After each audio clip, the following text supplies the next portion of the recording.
Ladies and gentlemen, welcome back to the Be Unbound podcast. This is Abe Chen.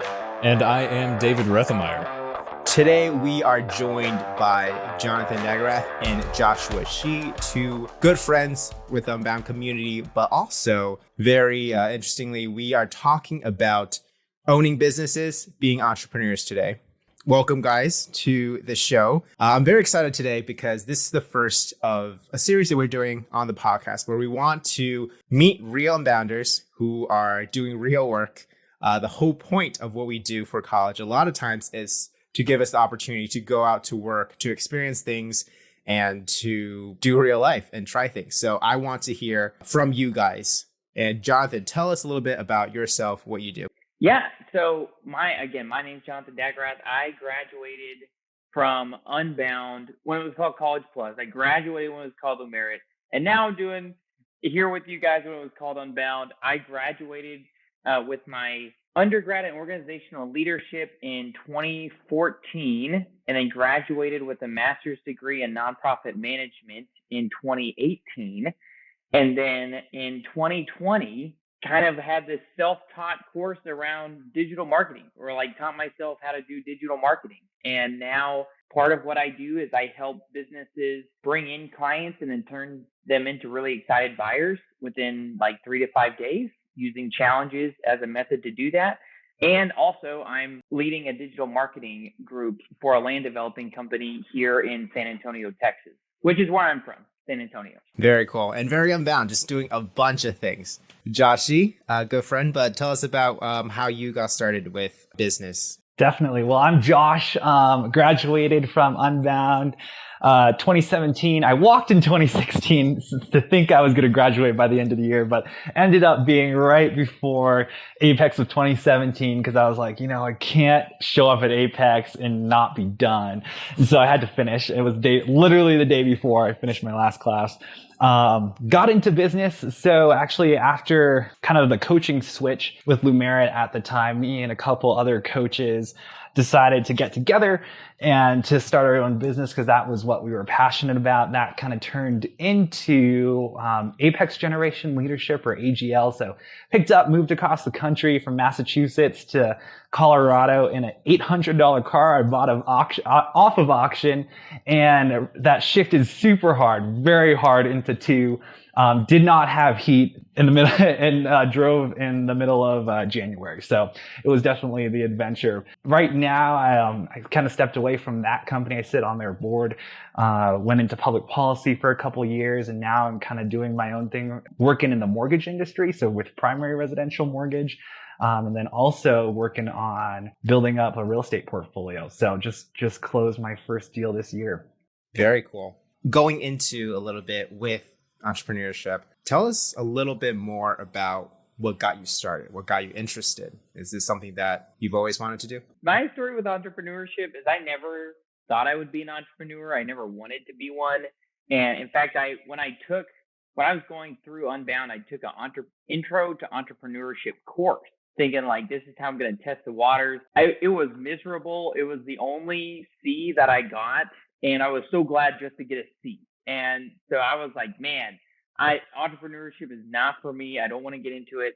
That was like my mindset for years and years and years. And then in 2019, I came across one of my mentors who really put in front of me this idea about how entrepreneurship is something that is from the kingdom of God, and that it's something that can be used to really expand the kingdom of God, and that it's okay to be an entrepreneur. And so I just started listening to him and did a lot of like sitting and just asking him questions. And then eventually I got involved with a group called 100X, and they do a lot of marketing things, and that led me into Crush It with challenges. And now that's where I do a lot of my work around challenges. Mine is a story that's like, I never thought I would be one. Entrepreneurship was not something that had been done in my family before. I have one aunt who's a really great entrepreneur, but she's the only one. Everyone else was like, go to school, get a job, follow that traditional path.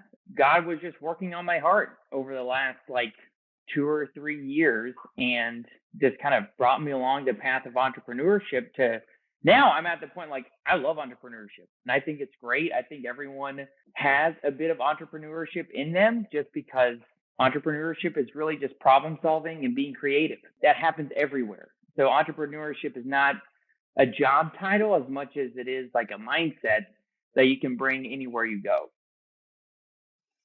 I love that. It's kind of funny too how like an entrepreneurship class is probably the farthest from like an actual journey of entrepreneurship. It's like, well, study and write these papers and you'll be a great entrepreneur. And you're like, I don't know about that. When did that switch happen for you, Jonathan? I think that's really interesting. As we just said, Josh, like that's a class, so not a good representation, but was there a switch for you when you're like, hey, this is something that is creative and, you know, something I can do? Yeah, so I think the switch happened for me in 2019 when I had a problem, which was I was in my first professional job. If you're an Unbound, you're used to doing things your own way, finding ways to do what you want to do. And I got into my first professional job and it was like 40 hours a week, you know, sit in your seat, get your work done. I'd grown up being like, oh, this is it. Like I finally arrived. And I was like, I have to do this for the next 40 years? I really don't like this. And so I started to just, you know, look into like, how can I free up my time or how can I like buy back my time and just do stuff that I really like? You know, being an entrepreneur makes a lot of sense with some of those things. There's a whole lot of time involved, but at least with as an entrepreneur, a lot of it is fixing problems that you want to see fixed in the world. So it's a lot of time, but at the same time, it doesn't feel like it's a lot of time. Those were just questions I had for my mentor. And that's what he was sharing with me is that entrepreneurship is a lot more about finding problems to solve and being creative with that. And just as I thought about it more, I was like, every great entrepreneur, the ones we know of and the ones that we don't, that's just what they saw. There's a problem or there's an opportunity and they had a creative way of solving that problem. Totally. Josh, how about you? How do you get into all this? My journey in entrepreneurship started actually pretty young. It started when my parents did not give us any allowance money, nothing like that. It was kind of like, you're on your own. If you want to buy something, good luck. And so I remember going out with my brother, one of my best friends and his brother. And we called our company. So it was Josh and Dan. So those were my two friends. And then I was Josh and my brother, we called him Didi because he's little brother. And so it was called JD Landscaping. We went door to door handing out flyers that we had printed off of just a Word document. It got no response. Nobody wanted to give a cute little 12-year-old any job raking leaves. But eventually, actually, people saw that I was mowing my dad's lawn and ended up doing a couple lawn care. Started my own lawn care business and mowed lawns for my neighborhood. So I could literally walk up to the 7-Eleven and buy myself a slushie.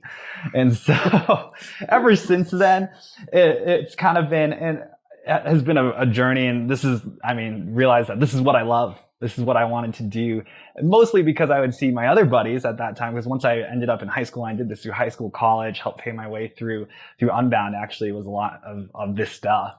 And I would see my buddies working, their first jobs, $8 an hour, and I could mow a lawn in 1 hour generally and make, anywhere from $35 to $45. And I was like, this is great. I spent 1 hour to make, $35, $45 versus, spending my whole day to make $35, $40. And so I think from then on, I've always wanted to be an entrepreneur, to do my own thing, because there is that great upside potential, when it comes to running your own thing. Yeah, I feel like that's a fun one that is relatively common among a lot of entrepreneurial circles that we think of, where we just want to do a whole bunch of of just various things to just we've been talking about, solve problems, and to just see that, hey, this is something that I really enjoy doing. How could I, potentially make money doing this? And that's just sort of the beauty of having entrepreneurial opportunities, is just getting to take advantage of the things that you see just when you're going about your day-to-day life. And, for example, even if your motivation is just, I just want to be able to go buy a slushie, then you're in doing that, you're able to solve some people's problems of needing to be able to get their lawn mowed. Oh, absolutely. I think too that, like, I forgot to mention, I think the people that you surround yourself with also help you to push you to be entrepreneurial. And that was really my dad, because, you know, as a young teenager, again, like 13 years old, 12 years old, mowing people's lawns, like, I don't really want to do that. I want to sit inside and watch cartoons. It's hot. Massachusetts in the summer is brutal. I can't tell you how many times I found poison ivy and yellow jackets, churning up snakes. There were a couple times I did that, but my dad really pushed me, I think, that first time to go and do that. And that's why helped me be like, okay, you know, I took that jump start. But once I started, I was like, oh no, I really do want to do this. And I also want to add in for David. I want to hear from you. So a lot of you listeners might not know, but our own David Rethmeyer also has his own business, and he is very much an entrepreneur. So I want to hear from you, David. How did you get on this whole journey of wanting to start something yourself, and what has that been like? Talked about it a good while back on the podcast, but basically what my sort of side business is that I have a consulting firm that helps small local businesses to develop a recognizable brand and to take advantage of a lot of the digital marketing tools that are out there. So helping them to develop a social media presence and things like that. And aside from that, kind of like we've touched on a little bit, I also just have at any given moment like 3 or 4 other just random side hustles. Like I've been reselling sneakers recently just on the side to just bring in some extra income. And really, I think it's been a lot of what we've just been talking about is that it was just seeing opportunities and taking advantage of them. Initially, when I was going through college, I thought that I was going to just get a standard 9 to 5 and, you know, probably in some sort of business field because that's what I enjoyed. But I thought that was going to be the route that I was going to. I was even interviewing with some companies after grad school to try to get into that. But then COVID happened. And so all of those opportunities that I was potentially going to have got removed. And so I think that's when I finally kind of got my entrepreneurial brain kicked in and thought, okay, well, if I'm not going to be able to take advantage of 9 to 5 opportunities, if those opportunities are limited outside of what I can do, then let me see what I can do to generate my own. And that's just, I think that's a summary of how I've gotten into it. I didn't know you were doing the whole sneakers thing. So, hey, I mean, students, if you're listening, you want some fresh kicks, hit David up. I mean, listen, like, and that's the thing is that, like, that's just been over the past, like, couple of months or so that I've gotten into that. And, like, a year or so ago, I had, like, gotten into, like, reselling some trading cards just because I found a bunch that were just in a bunch of random garage sales around. And so I just was flipping those. It's really just about taking opportunities that you see. So as far as opportunities go, something for the rest of us to think about is that we are all, as we've talked about, alumni of Unbound.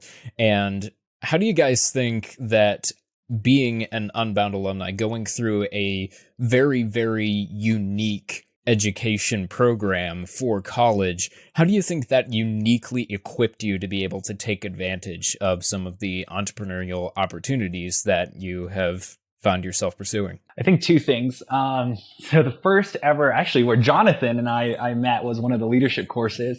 You always got to plug the leadership courses because those are absolutely life-changing. And I remember Dr. Myers sitting down with us and saying, it was one simple phrase. Honestly, I haven't remembered much from that course, but there was one thing he did say that has stuck with me from, I mean, maybe like 6 years ago at this point now. And so it was to say yes to every opportunity that presents itself. And so I left that course going, you know what? I just got to say yes. I got to say yes to the opportunities. Kind of like what you were talking about, David. You know, there's an opportunity to go and flip some shoes, flip some selling cards, make a buck. Like, go for it. Yeah. What's the worst that can happen? And so I went home and that was what I wanted to do. I said, for this next year, I'm just going to say yes. And it was probably one of the best years of my life, just growth wise. It wasn't even business. It was, you know, life stuff, church stuff, relationship stuff. part of that, saying yes to that every opportunity, kind of the just going for it is a big part of the culture of Unbound, and I think is something that's super important. And I mean, when you step into business, you don't know anything. You don't know. You think you know everything. I thought I knew a lot. I had taken a leadership course. I had taken an entrepreneurship course. I could be a great entrepreneur because of all that experience. And I ran my lawn care business, when I was 13 years old. So, obviously I was just going to make it when it came to business. And that is definitely not the case. 100% not the case. Those soft skills that you learn, those things that take, for instance, I don't know how to buy a piece of land and develop it into a short-term rental. That's what I'm working on right now. Like, I don't know how to do that.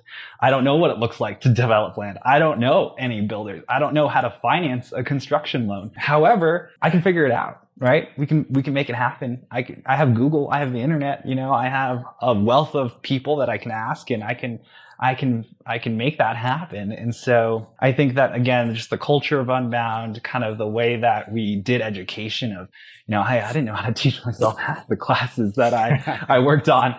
Most of them I was flying by the seat of my pants. Most of them I didn't really understand, but heck, I knew how to take that test because I just, my coach pushed me to go and just try it and to do it and to fail and fail and fail and fail those practice tests until you're able to eventually get to the final deal and know that you're going to pass. And so I think just the whole structure of Unbound, the way you do college, the people that you surround yourself with, like I said, my dad pushing me to, get off my butt, not watch cartoons anymore, and go out and, sweat and get bitten and, not be comfortable, and to start a lawn care business. It's the same thing that Unbound provides really anybody who's looking for it, but you got to want it. Totally. And what you said with the skill of research and Googling something, last week with our podcast, Unbound Talks, Jace was just talking about how it is a skill. Like, Googling stuff well and finding information is a skill. And so that is definitely something I've seen a lot with a lot of us Unbound people and our peers. Just quickly mastering all that complicated information is so important.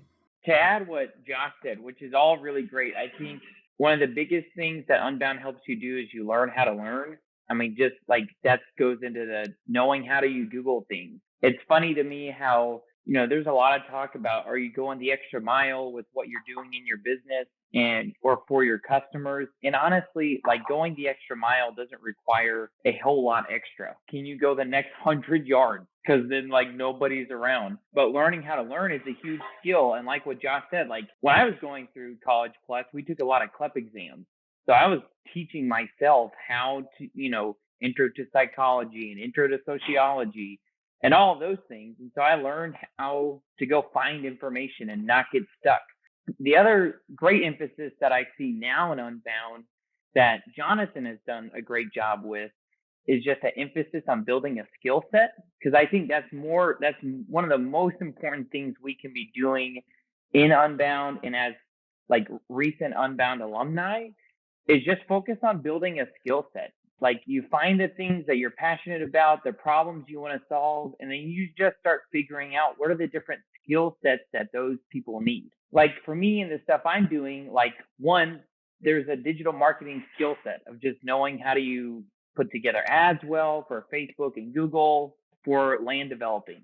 And so I'm building a skill set there, and doing similar things with like alternative therapy, natural medicine practitioners with challenges and things like that. And so just the emphasis on building a skill set, I think, is really important and something that I see really only in Unbound. I don't really see it in any kind of other traditional college institution. Only in Unbound do I see it as clearly put out. That's like, yes, you're getting a degree, but while you're doing it, also be building skill sets that will be valuable to where you want to go. Or in 2020, I just thought it'd be cool to try and teach myself digital marketing. I had no thought of like, oh, I want to go work as a digital marketer at a land developing company. I was just like, hey, with everybody being online, there's got to be a lot of people who will need help with digital marketing. So I'll learn it. I'll try it out for 3 weeks and see how I like it. And the more I learn, the more I really liked it. And then the last thing that I think is really valuable with the Unbound community is it's a group of people who don't have a whole lot of conversations that start with remember when, but they have a lot of conversations that start with imagine when. And I think that's one of the most important things that we can have and that you can have in your community. And something to like check yourself with the people you're around is, do most of your conversations focus around, hey, remember when XYZ? Remember when we had that great football team? Remember when we had a super fun time? Or do a lot of your conversations center around, hey, imagine when we all have a real estate portfolio and are totally time free and can live in Argentina for 6 months? But Unbound, again, is one of the biggest places that I've seen where more often than not, the conversation is imagine when. That's awesome. That's a really good point. Almost the John Lennon song, but way better. David, any thoughts? Yeah, I think that something that I think both of you touched on to an extent that I think relates a little bit back to business concepts is that the way that Unbound looks at educating people is very radically different, and I think it has a parallel in business that we've kind of been talking about a little bit at Unbound internally, which is that if you think about how product development has happened over the past 100 years or so, it was basically do a ton of research and do a ton of R&D, figure everything out about the product, and then release the product. And if the people liked it, great. If the people didn't like it, go back to the drawing board and do it all over again. And now we have iterative product development where we see companies all the time releasing rough drafts and betas of software, and we have huge popularity of fundraising campaigns like Indiegogo or GoFundMe and things like that. And so companies just putting out iterations of products and getting feedback and constantly developing them instead of just thinking that they have to get everything right initially. And I think that parallels well to how we look at education now, is that a lot of education systems are still of the mindset of, if you prepare yourself well in this 4 to 5 year period, then, you're going to be fine for the next 4 decades. And that doesn't necessarily age super well, especially when it comes to fields like business, where you are constantly having to adapt to market changes and to changing consumer desires and what all you just need to be doing in whatever role you have as an entrepreneur. And I think how Unbound approaches that, how we approach it with project-based education, is that we say, okay, yes, or earn a degree, get college credit, but while you are doing that, develop the life skills that will allow you to learn more up-to-date information as you are going along. Don't just count on stuffing your head full of information that's going to be still relevant 40 years from now in your career. Prepare yourself in a way that's going to allow you to, in 30 or 40 years, still be learning, so that you are still just as much of someone who is prepared and knowledgeable about what you're doing. Definitely. And I think it is that concept of consistently and constantly learning, where you look forward, you have that mindset. Another point that we touched on last week was how taking responsibility and taking ownership of your learning is not easy. It's difficult, but the rewards are definitely so much greater. And so that being said, we've talked about the big concepts and all that. Let's get down to the nitty gritty, the fun stuff, right? I want to hear about what it was like. What are some of the challenges that you guys faced that nobody told you about and that you can share now, having gone through this whole process of starting a business and all that? Self-employment taxes are a nightmare.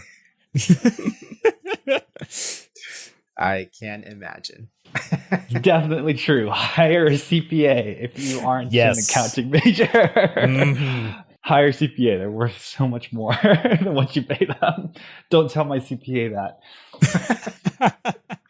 Okay, yeah. So the thing is specifically getting very targeted or niched down when you start. And I think it's very easy to think with whatever you're doing that oh, hey, everybody needs what I have, or man, if I get really niched down, I'm not going to be able to, it's not going to be a sustainable income. I need to make X number of dollars. And so I need to get this out to as many people as I want. It's the reverse is true, actually. So I found that you really have to get very targeted with either who you're going to serve or what you're going to offer.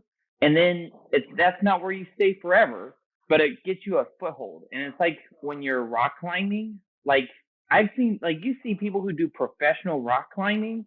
I mean, they get toe hold. To me, it's like a flat piece of rock, but they've got a toe hold. And I'm like, how in the world? But they're able to do that. And then that's what gets them up and going. That's what I found to be the most true, is that like when you get really targeted, it helps you with a lot of other things that you're doing when it comes to like marketing and who are you reaching out to. And it's what gets you the quickest traction, because once you get like some wins and you can see these are the kind of people who are really buying my service, then you can tailor things to them. And like, if you do really well with this group of people, well, there's like a slightly adjacent group of people that if you just tweaked what you did a little bit, it'd be great for them. And so then you can just stack all the way up. But if you don't start really small, you're never going to get started. I wish more people talked about and just shared is the importance of getting really small when you're starting and then ramping up from there. I think to build off of that, what I would say is don't fall in love with your product. So if you're, if you are marketing a product, selling a product, I mean, you might be or a service. It could be a service too. It could be really whatever. And so you fall in love. Like for me and for my business partners, it was like, we love coaching. We want to coach young people. And we fell in love with that product because that's what we had been doing for a long time. And so at the end of the day, right, like as a college student, want to pay, the prices that are going to sustain me to be able to live. Like, and I'm not saying like go buy a super yacht and go sit in, but like, basic necessities like food and gas. Are they going to want to pay for that? Right? Is that something that they want? And that was a great piece of advice that I got given while we were running our company, and one unfortunately that I don't think I listened to fast enough. For me, it was like, no, this product, people want this product. I just need to work hard enough and long enough until somebody is gonna buy this thing, and I know better than them.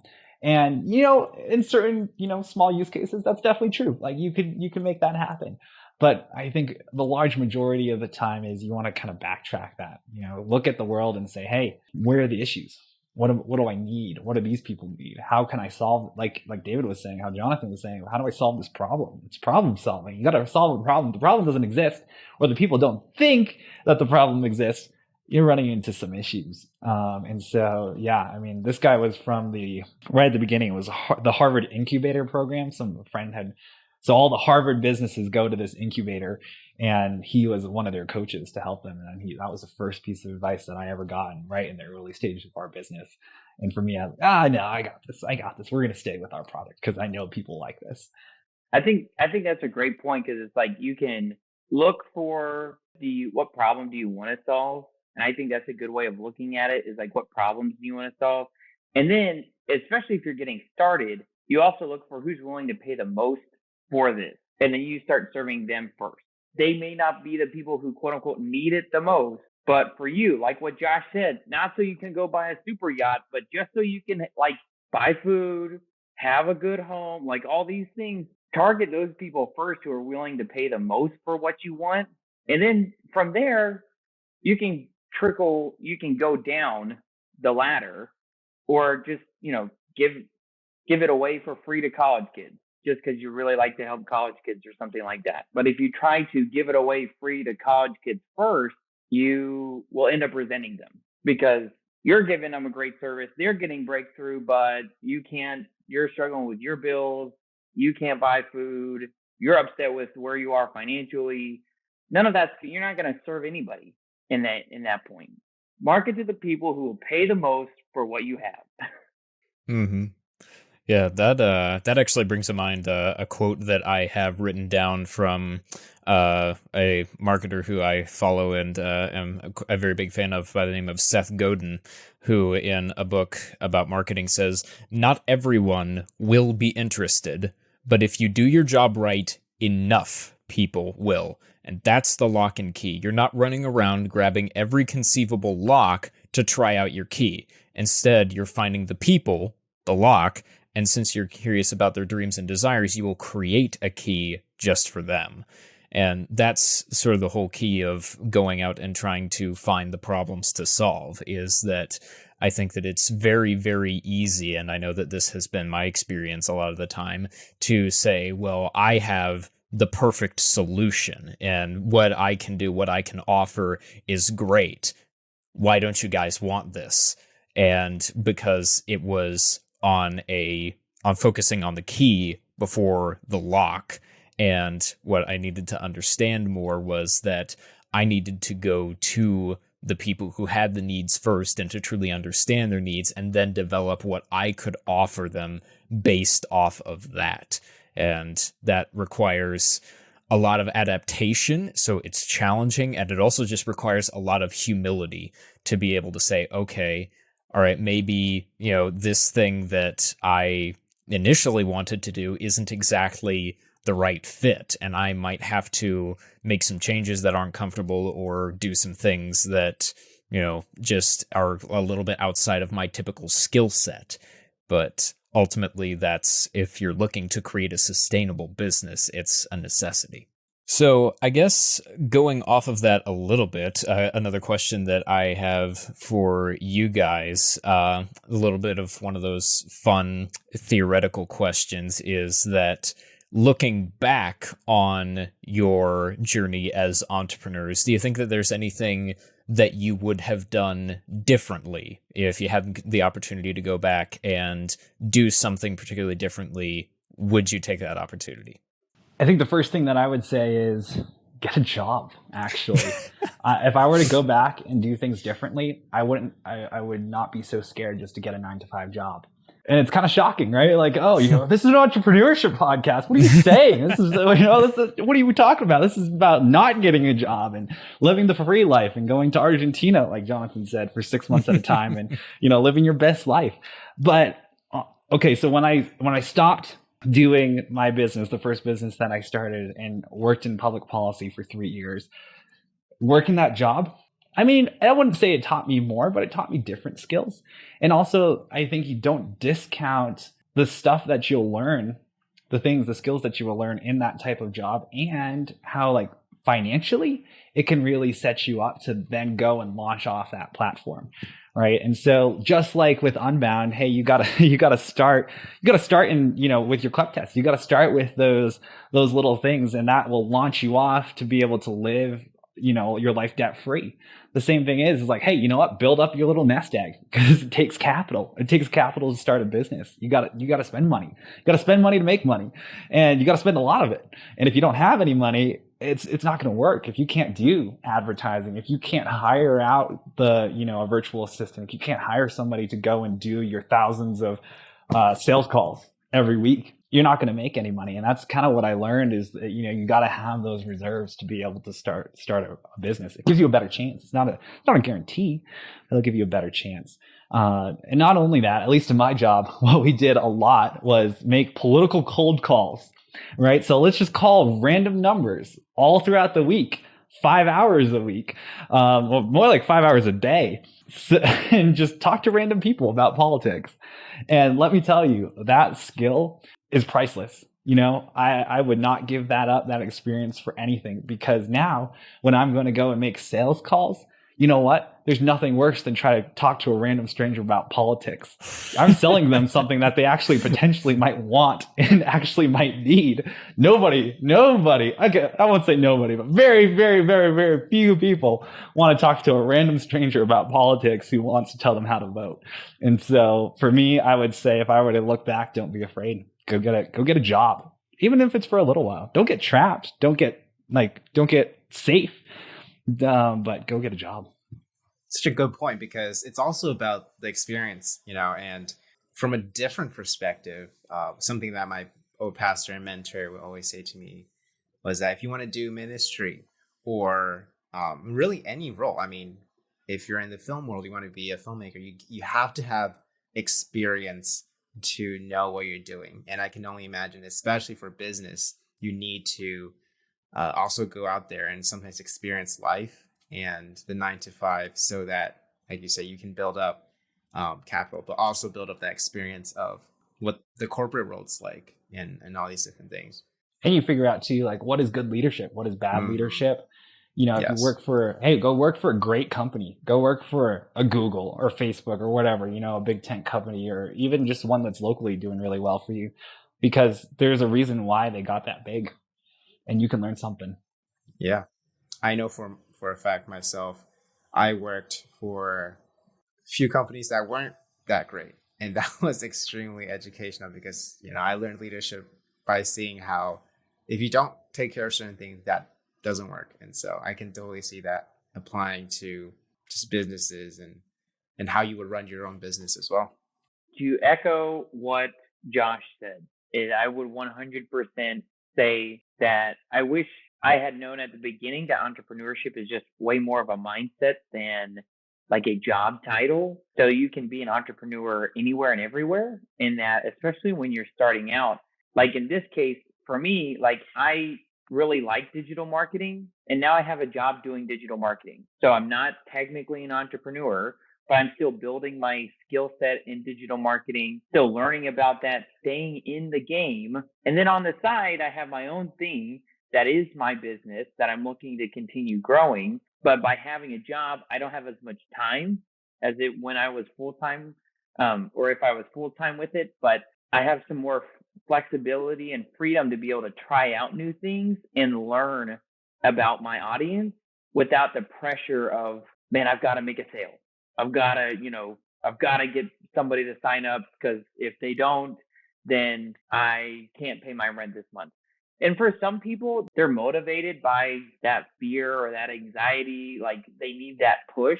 But I think ultimately, if you have your own business, you never want to stay there. Like you eventually want to get to a place where you're not afraid, but you just love who you're serving more than anyone else. And so I think having a job as you're getting started, especially one that's helpful in what you want to do. So like if you're in the health space, like going to get a job for Coca-Cola may not be the best spot, because your ideas on what is healthy and what is not may not be aligned.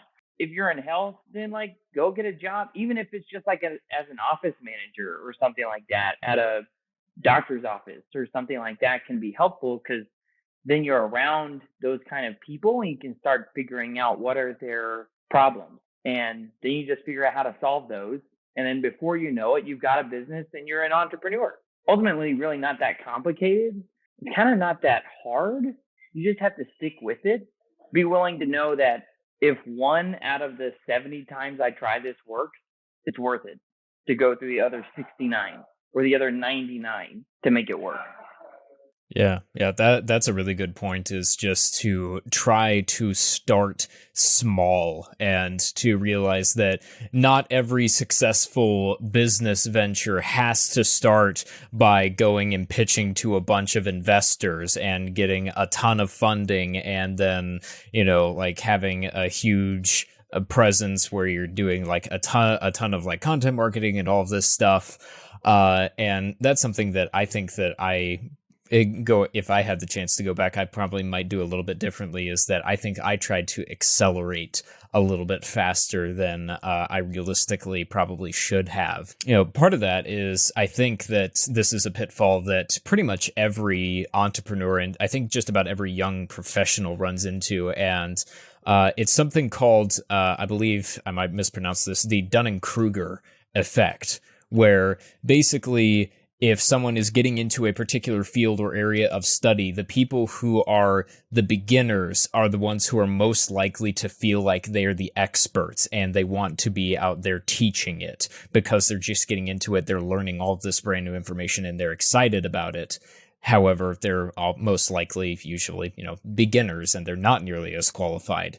And on the other end of the spectrum, it's typically the people who are the most qualified, the people who have the most expertise and experience in a field who are most likely to say, I have experience. I know some things, but I don't know that much. When in reality, there's a good chance that the people saying that are like some of the most qualified people you could talk to. That's another thing that I know that I've fallen victim to. I think that it's safe to say that a lot of students in general who are going into career fields, particularly entrepreneurship, though, might run into is that it's just a general good life concept to realize that you probably don't know as much as you think that you know, but also just that that's okay and you can start small and work your way up.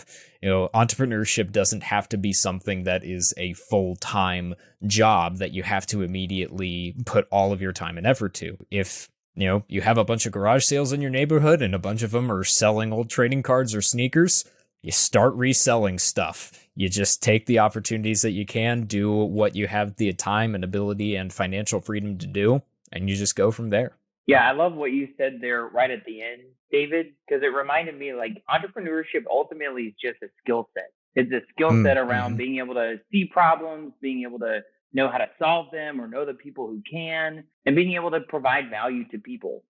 And so if you're able to do those things, then ultimately you are an entrepreneur, and honestly it's probably inevitable that you're going to own your own business.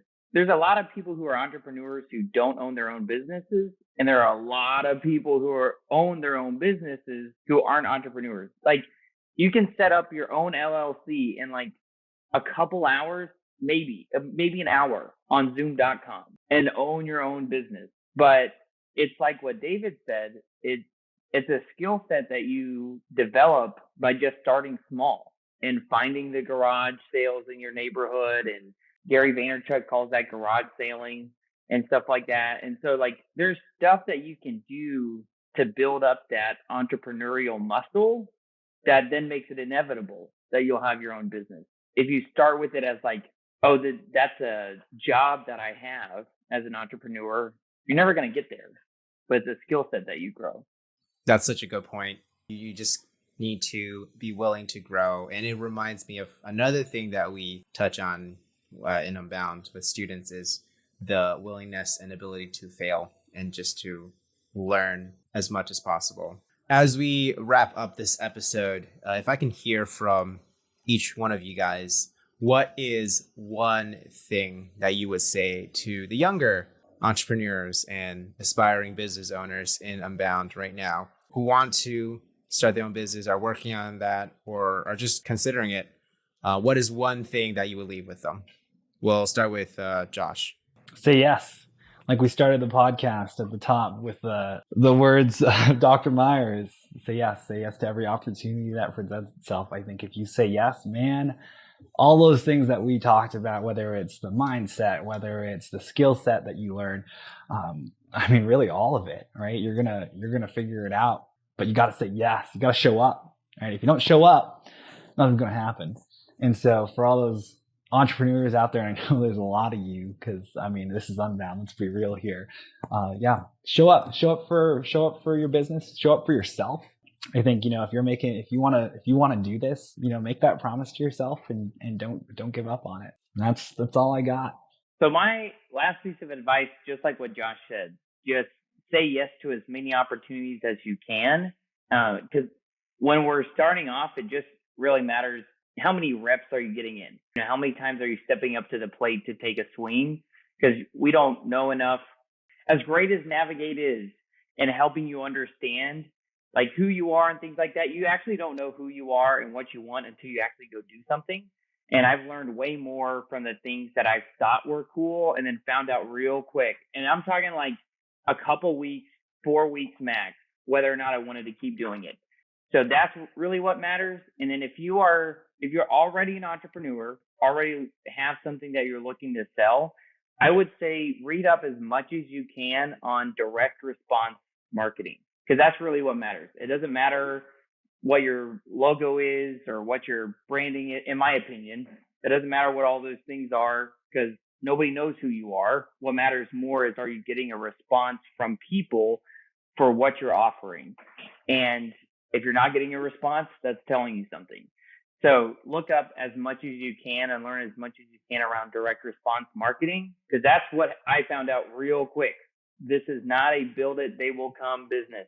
That is great with the movie. It does not happen in the real world. So you have to build what they want. Learn as much as you can about direct response marketing. Dan Kennedy is a great resource. Pedro Adeo is a great Christian entrepreneur to follow. So yeah, that's my advice. Awesome. David, any thoughts? Yeah, I think that just kind of rehashing a lot of what we've already talked about is that start small and just try things, and don't be afraid to try things and to fail at things. And just look for low cost of entry, just very simple things that you can try out for entrepreneurial ventures. Look for the smallest possible scale that you could try getting into whatever it is that you're looking at starting. Look for the smallest possible scale that you can start at and look to start there. And I think the way that a friend of mine put it recently to me that has been really helpful for me in business like this and just in life in general is to have an open hand policy with it, where if you are holding on to something so tight because you're really wanting it to work out, because you're really wanting it, if then circumstances, if God comes along and says, all right, this isn't what I have for you, and tries to take it from your hands, are you going to be fighting to keep a hold of that? Are you going to have skin ripped off your hands because you're holding on to that thing so hard? Instead, if you have an open hand policy, you can be ready to say, you know what, if this doesn't work, I'm going to be okay. And there's other things that I can have the opportunity to do. And ultimately, that I think is just one of the best mindsets to have in entrepreneurship, and also just in life in general, really, is to be willing and accepting of what God has for you. And if you're only listening to this and you're not watching this, you need to know we were all nodding our heads with what David was saying. Yes, sir. Well, again, Jenna, thank you so much for being on and sharing your experience and your wisdom. I want to give you guys a chance, since we are talking about entrepreneurship and our businesses, to shout out anything that you would like. So it's up to you, Josh. Is there anything that you would like to plug or shout out? You can find me on Facebook. I'm also on Instagram. She Joshua, no underscore. What else can I shout out there? If you're self-employed, don't write off all your income, because then you can't qualify for a mortgage. Just worked on a couple of those things. So just a quick little tidbit. Don't write off everything. Really, really bad, because then to everybody else's eyes, you might have made money, but you actually didn't make any money. So things I'm learning. Good to know. Jonathan. Yeah, you can find me on Facebook like Jonathan Dagerath. I'm in the Unbound, and I'm in a couple Unbound groups. And then I'm on Instagram at John the Twin 19. And feel free to ask me any questions. I love talking about marketing things, and would love to just talk with you about what your offer is. And also, if you're interested in a Christian Kingdom entrepreneurship group, 100X Academy is a great resource to have. And that's where I have learned so much about not just business, but also what does it look like to actually run a business that doesn't just look Christian on the outside, but is actually infused with the kingdom of God. So would love to talk with you about that. I could talk about that stuff for hours. Very cool. And David, bro, I want to give you a chance to shout out your business and all that. So you can feel free to look up my personal pages, at David Rethemeyer, or on IG, it's DCR99MO. So you can feel free to look at that. Or if you want to look at my business page, I haven't been putting out a whole lot of content recently, but when I do have the time and I am making content, I just get on there and I will typically make videos and occasionally a blog post just talking about small local business marketing and branding topics. So if you want to find any of that, pretty much on any of the social media networks, you can find it at MSD Consulting MO, if you want to check that out. And speaking of shouting out, I want to also plug the Be Unbound website, as well as all of our other resources that we have. This includes the blog on the website. We have the Be Unbound YouTube channel. Go check that out and subscribe if you haven't. There's a lot of other videos and just fun resources on there about a lot of the things we talked about. You'll get to see Jonathan and Josh on there. Be on the lookout for that. A lot of the courses and programs that we mentioned, such as Navigate and the leadership courses and the Ascend program, you can find more information on our website, beunbound.us. Feel free to reach out to any of us if you have questions or any other thoughts. We would love to hear more in the comments below or through any direct messages. Thank you so much for joining us for this episode. This has been very, very interesting, just hearing about all the experience that you guys have. Join us next time as we will be talking with Mrs. Elaine Bell. She is the wife of Colonel Bell, who the two of them together has invested so much in the Unbound community, in mentoring us and teaching us. There is a lot of wisdom there, so be on the lookout for that. Guys, thank you so much for listening again. This is the Be Unbound podcast. I will see you guys next week.